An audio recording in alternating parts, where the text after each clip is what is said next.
Our women rights defenders are raising the alarm over what they describe as a dangerous escalation of femicide and targeted attacks against outspoken women.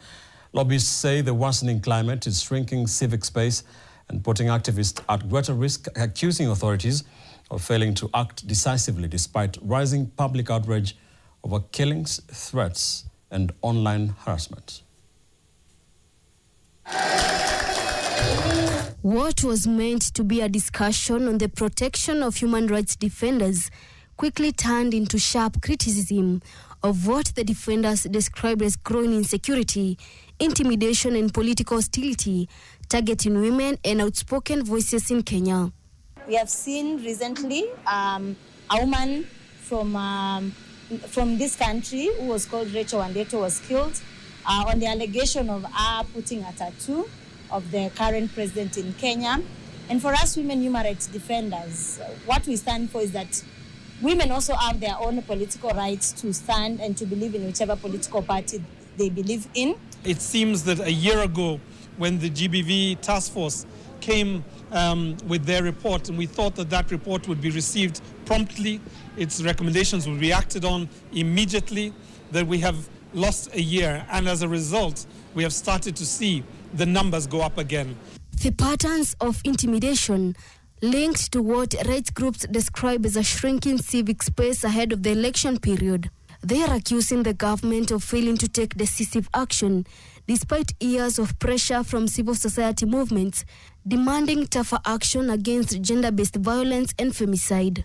So one of the things we are saying as also End Femicide movement, which also we are going to continue with countrywide campaign, is that no ending femicide, no election.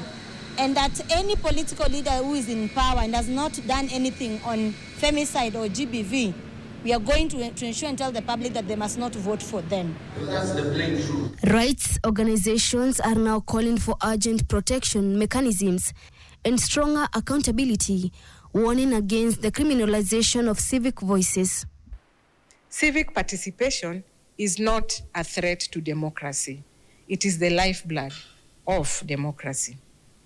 As we move forward, stronger collaboration among constitutional commission, civil society, development partners, and grassroots movements will be very essential in safeguarding civic space and ensuring that no defender stands alone in moments of risk of persecution. Congratulations, Defenders Coalition!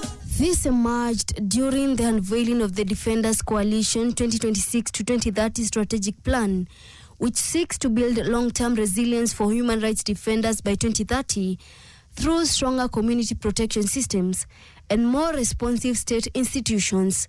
Human rights groups now warning that unless urgent protection and accountability measures are implemented, women, activists, and young people participating in civic and political spaces could remain exposed to threats.